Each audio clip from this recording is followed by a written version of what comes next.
Hello guys, welcome back to my YouTube channel. कल मैंने आपको खेल के प्रकार के बारे में बताया था कि किस किस टाइप के खेल होते हैं हमारे। ओके, तो आज मैं आपको टॉपिक डिस्कस करूंगी खेल को प्रभावित करने वाले कारक। ठीक है, अफेक्टिंग कॉज टू गेम्स को इफ़ेक्ट करने वाले जो कॉज होते हैं, कारक होते हैं, वो टॉपिक मैं आज आपको डिस्कस करूंगी। अगर वीडियो पसंद आए तो चैनल को सब्सक्राइब और लाइक करें और वीडियो को शेयर करें ताकि मैं आपके लिए इस तरह के और वीडियो अपलोड कर सकूं। सो क्या है हमारा, ठीक है, खेल।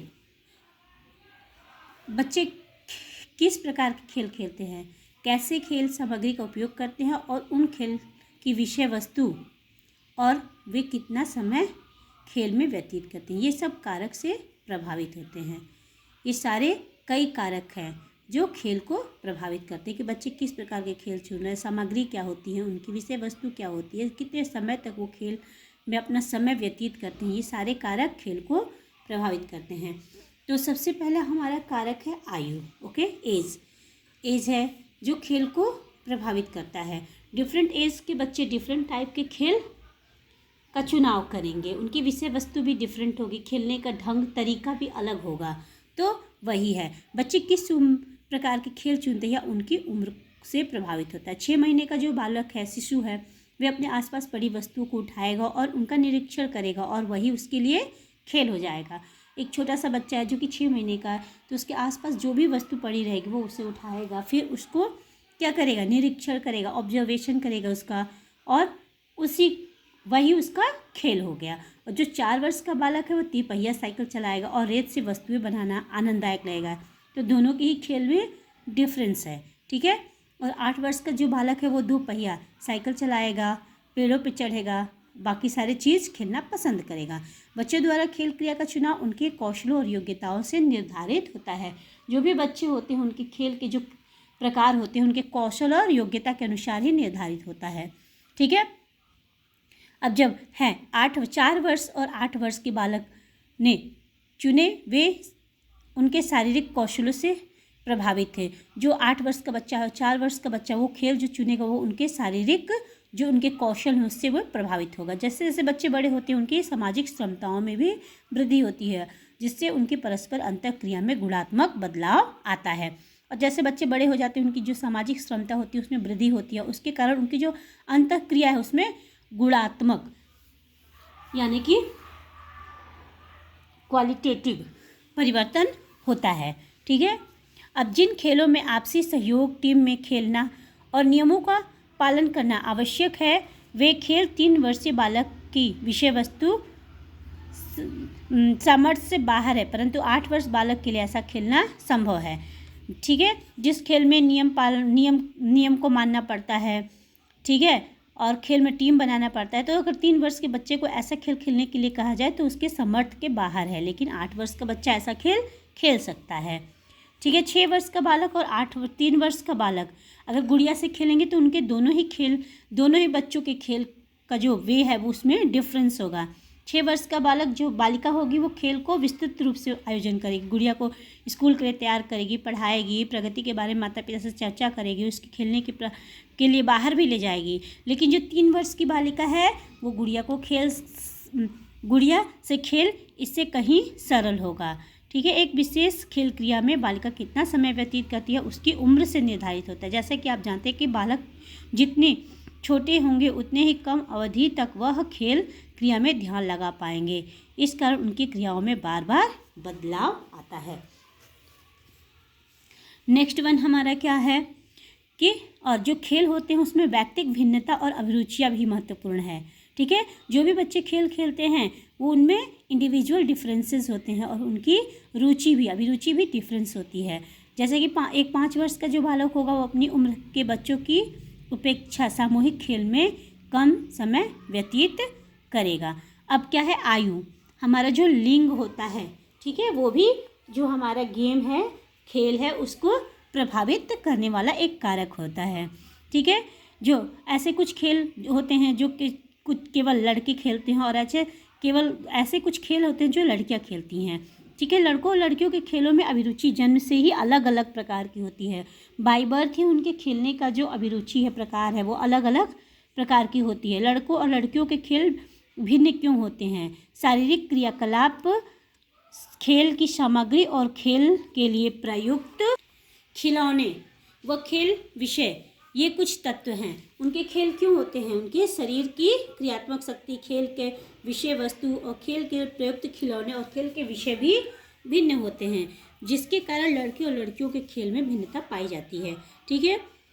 अगर आप शिशु के खेल का अवलोकन करें तो उसमें समानता होगी। अगर बच्चा छोटा है, शिशु है, 6 महीने का बच्चा है, तो आप जो भी खेल बच्चे खेलते हैं उनमें समानता होगी। लेकिन शैशवावस्था में लिंग खेल को प्रभावित नहीं करता है।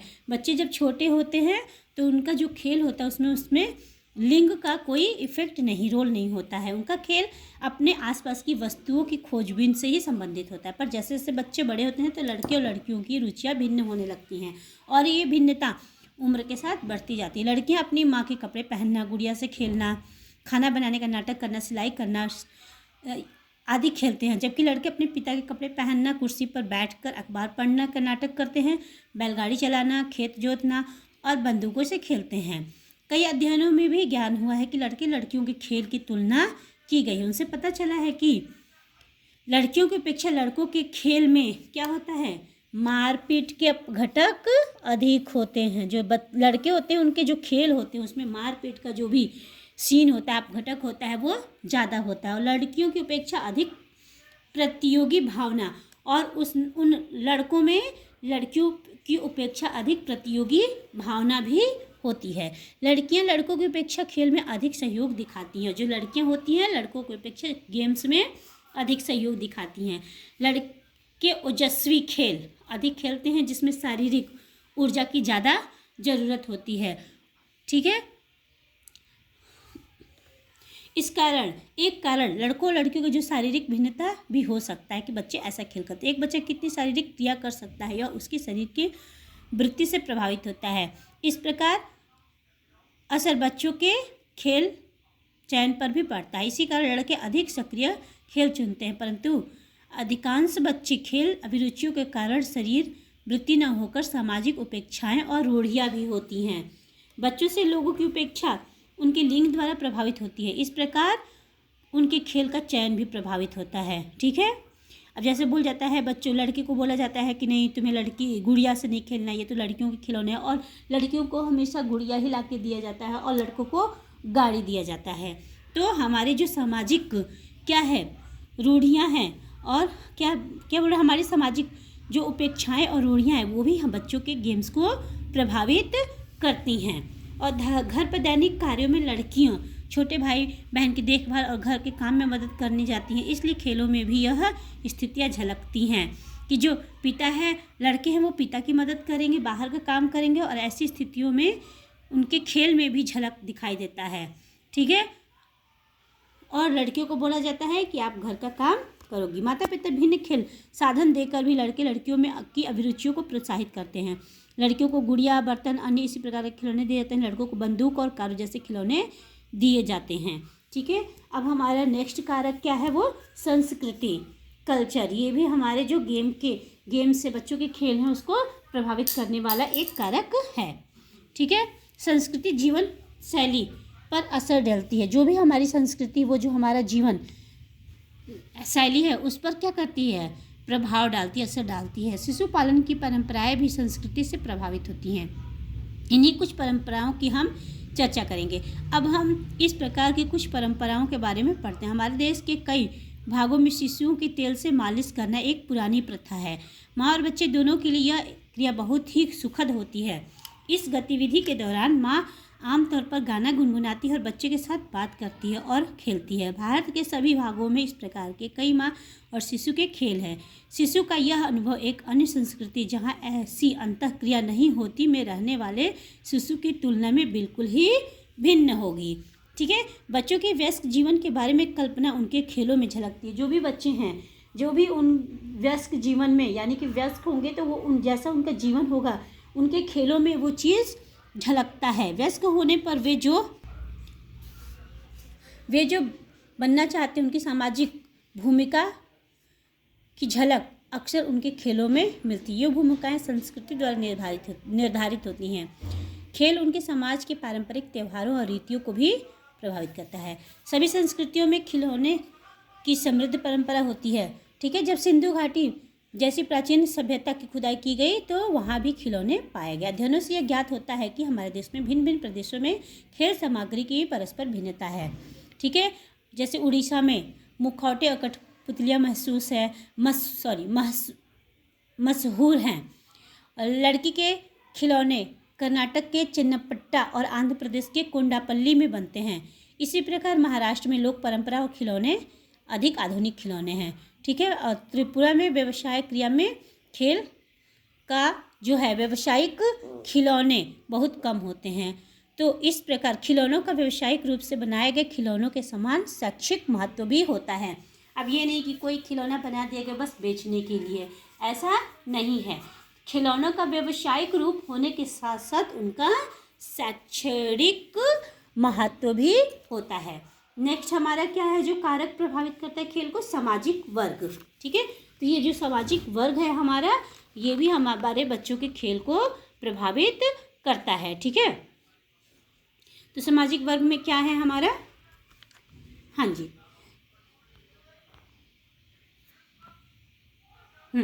सामाजिक वर्ग में हमारा क्या है? जैसे निम्न सामाजिक वर्ग के बच्चे हैं का अधिकांश समय माता पिता के साथ काम करने में बीतता है और कार्य में व्यस्त रहने के कारण खेलने के लिए उन्हें बहुत कम समय मिलता है। अपने काम के दौरान ही वे खेल का समय भी निकाल लेते हैं। और जो मध्यम और उच्च वर्गीय समाज के बच्चे होते हैं उनके पास खेलने के लिए अधिक समय होता है, क्योंकि वो आय उत्पादक गतिविधियों में उनका योगदान अनिवार्य नहीं होता। परंतु इन वर्गों के कुछ परिवारों में माता पिता द्वारा अधिक पढ़ाई पर जोर दिया जाता है, इस कारण बच्चों को खेलने का समय नहीं मिलता है। बच्चों को पत्थर, बोतलों, ढक्कन, खाली डब्बे इत्यादि जमा करना और अच्छा लगता है। अब बच्चे की जेब खाली करेंगे तो उसमें ये सारे संग्रह आपको मिलेंगे। ठीक है, सामाजिक वर्ग यह निर्धारित करता है कि बच्चों के खेलने के लिए कितनी और कैसी जगह मिलेगी। जो सामाजिक वर्ग है वो यही निर्धारित करता है कि बच्चों को जो खेलने की जगह है और समय है कितने मिलेंगे। जब बच्चे बड़े मकानों में रहते हैं जहाँ बड़े बाग बगीचे होते हैं वहाँ जगह खेलने के लिए उपयोग में लाया जा सकता है। जो बच्चे एक कमरे में वाले मकानों में रहते हैं गलियों और सड़कों पर अपने खेल का स्थान ढूंढ लेते हैं। ठीक है, निम्न परिवार के सभी बड़े सदस्य आय उत्पादक गतिविधियों में संलग्न रहते हैं। माता पिता के पास बच्चों के खेल में हिस्सा लेने के लिए या उनका मार्गदर्शन करने के लिए बहुत ही कम समय मिलता है। और जो मध्यम और उच्च वर्ग के माता पिता हैं बच्चों के साथ संभवतः अधिक समय व्यतीत करते हैं। आमतौर पर वे अधिक शिक्षित होते हैं और वे बच्चों के विकास में खेल के महत्व के बारे में अधिक जानते हैं, अतः वे बच्चों को खेलने के लिए पर्याप्त अवसर देंगे। परंतु ये जरूरी नहीं कि शिक्षा से ही ऐसी अभिवृत्ति बने जो बच्चों की आवश्यकताओं के प्रति संवेदनशील हो। अशिक्षित अभिभावक भी बच्चों की आवश्यकताओं के प्रति संवेदनशील हो सकते हैं और उन्हें खेल के लिए कई विविध अनुभव दे सकते हैं। परिस्थिति और परिवेश। ठीक है, अब हमारा जो नेक्स्ट कारक है खेल को प्रभावित करने वाला वो क्या है? परिस्थिति और परिवेश। और शहर का जो भीड़ भाड़ में खेलने के लिए खुली जगह कम मिलती है, फिर भी बच्चे खेल के लिए जगह ढूंढ लेते हैं। उन्हें तंग गलियों में, सड़कों पे, घरों की छतों पे खेलते हुए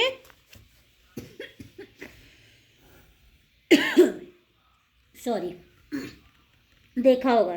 शहर में खेल के मैदान बहुत कम होते हैं और खुली जगह का मिलना कठिन होता है।